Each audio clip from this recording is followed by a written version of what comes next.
Contrary to the popular belief, the obsessive compulsive disorder, or OCD, is not only about cleaning your house compulsively or washing your hands. It really has many other manifestations that can be very challenging for the person who suffers it and from the family members. So today we will be talking about what does mean living with obsessive compulsive disorder, and we will call it from now on OCD, and how to alleviate those symptoms as much as possible. It is challenging, so stay with me. We are going to learn during this episode. I am Carmen Roman. I am a clinical psychologist, and I am here for your mental health needs. And this particular episode celebrates the beauty, the complexity of our minds. This is what OCD is. So let's start.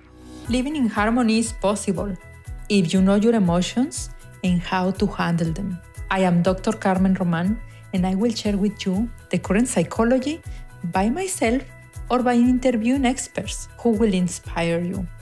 Learn how to live a life of fullness and how to recover your emotional harmony. Welcome to Emotions in Harmony. Thank you for being here. Thank you. Welcome back. Thank you for listening. And before we dive into the topic, I want to say thank you to that very brave person that contacted us and asked specifically for this topic today. I don't want to say the name, just for privacy.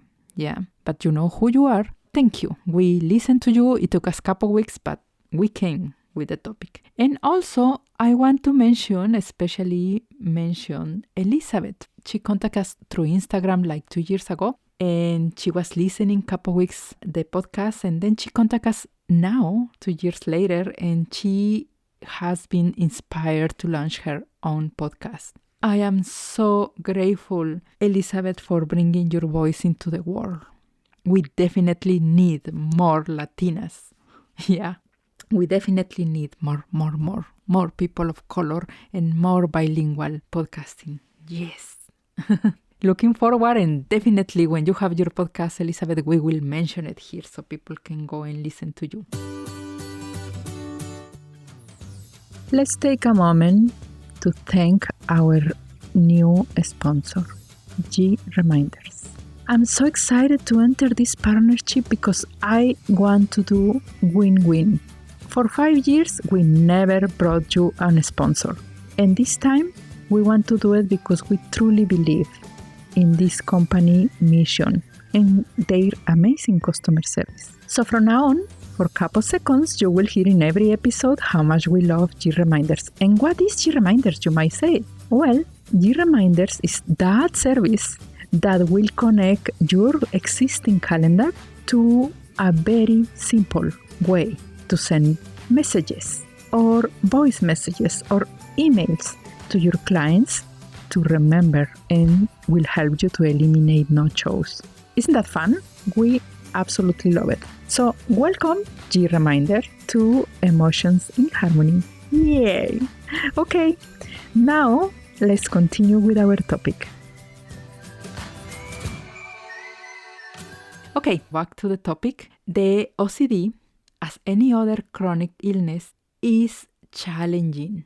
And it requires a lot of support from family members, from friends. It's like suffering any kind of physical illness, except we don't see it. And we see it if we pay attention because we see the person, how the person is suffering. Before you offer support to somebody who is living with OCD, or before you judge yourself if you are living with OCD, let's think about what is it, how it can manifest, and what we can do about it. Obsessive compulsive disorders is a mental health disorder, and it can affect everybody. Very simple, yeah, it's a mental health disorder. It means you need professional help to overcome the symptoms. You may have tried on your own, and if it didn't work, it's because you need a professional. So sometimes you try 100 solutions, and instead of getting 1 or 2 good ones, yeah. Especially when the OCD gets into advanced stages. Accordingly to the Anxiety and Depression Association of America, OCD affects 2.2 millions of adults in the United States. And remember, can be any age, but they counted the adults. And I think they haven't counted after the pandemic because the pandemic really woke up or got worse. So many symptoms. 1/3 of the people who has experienced OCD as an adult may have their beginning in their childhood.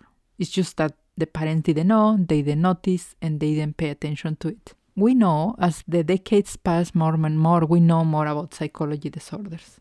It's important to mention when talking about OCD that yes, it's an obsession with something, but it's not healthy. Because sometimes we have these little obsessions, like I'm obsessed with shoes or handbags, but those are like more fun obsessions. This I'm talking about the people suffering from it. They have feelings of anxiety, of discomfort.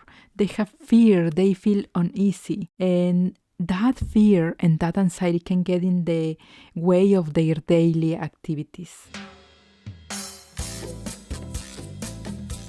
So the OCD became popular because it was portrayed about cleaning or washing your hands, and then we thought that was it. But obsessive compulsive disorders can be expressed, yes, by cleaning, by hand washing, by wanting everything very symmetrical or very organized the way you left it. But they can also have other symptoms, and I want you to pay attention here. Listen, OCD can be standing alone or can be part or as a result of other medical conditions. So let's, for example, say a misconception of the body, a preoccupation for the body and how it looks. I don't like how much I weigh.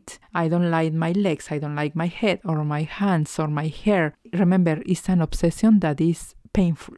The accumulation of stuff, this hoarding, people may have many things in their house to the way that they cannot walk in their house. Skin picking, like having a rash and constantly scratching yourself, that can be a sign of OCD. Excessive taking of medicine, this constant preoccupation for having some symptoms and taking medicine unnecessarily. The fear of losing control or the fear that you will act in impulse or you will harm others if you don't control yourself.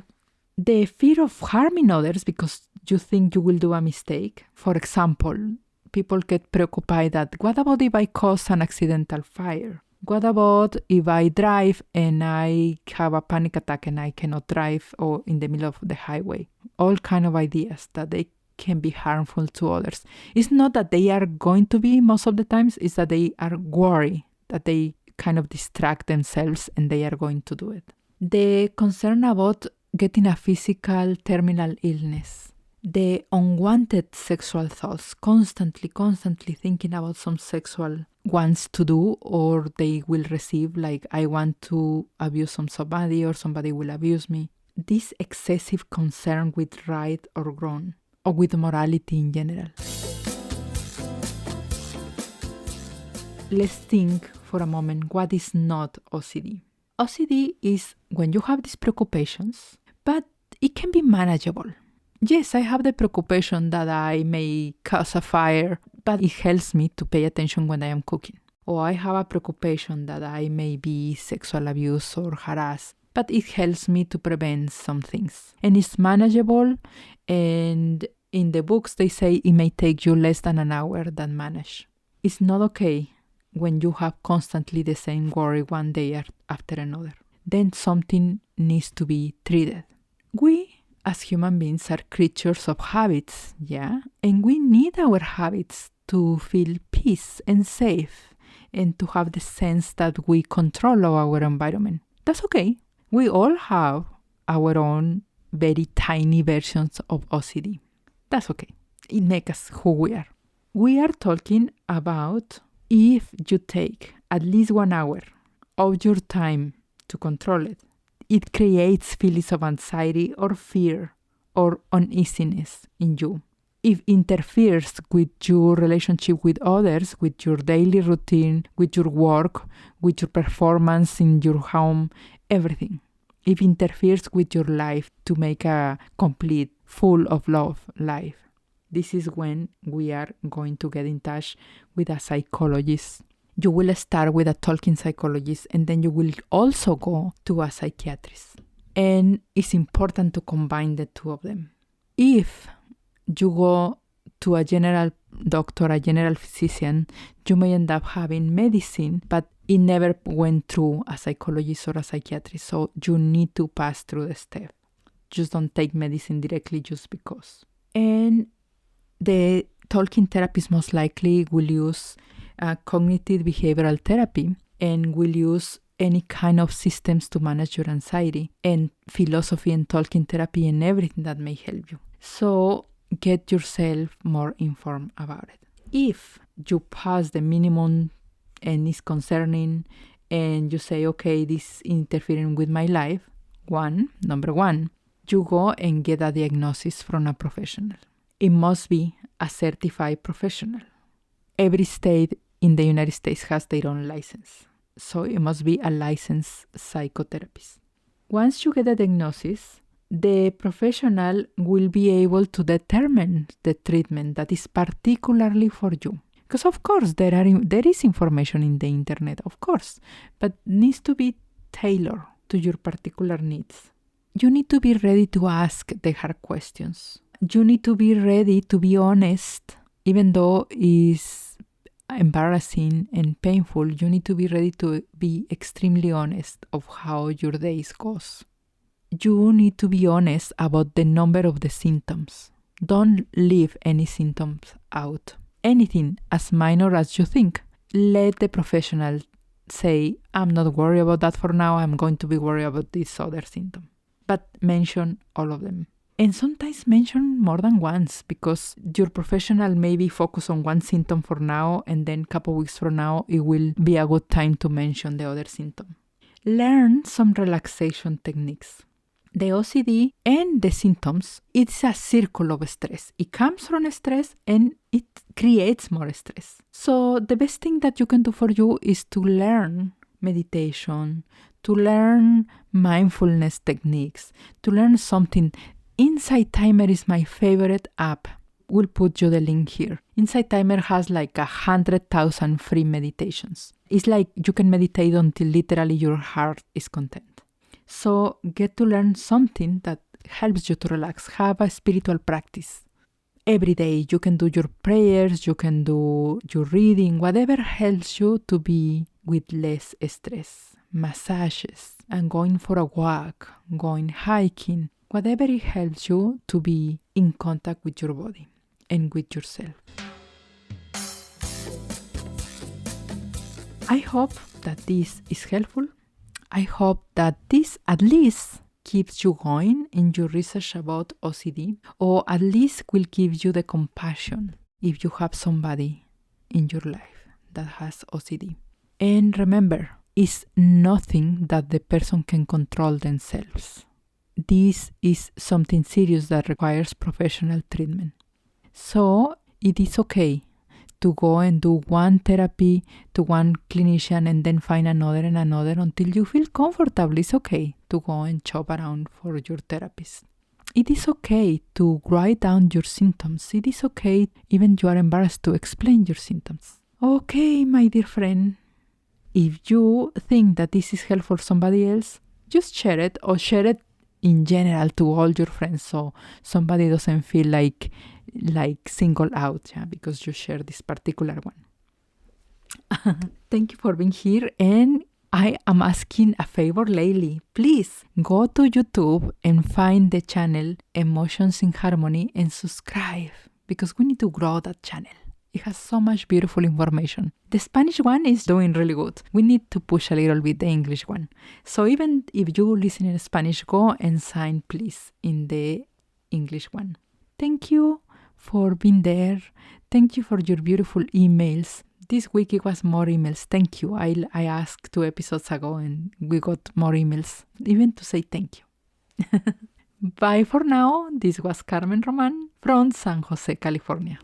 We have reached the end of another episode of the podcast Emotions in Harmony. See you the next week. Visit www.emotionsinharmony.org, where you can subscribe, find the notes, and be in direct contact with me. Thanks for listening.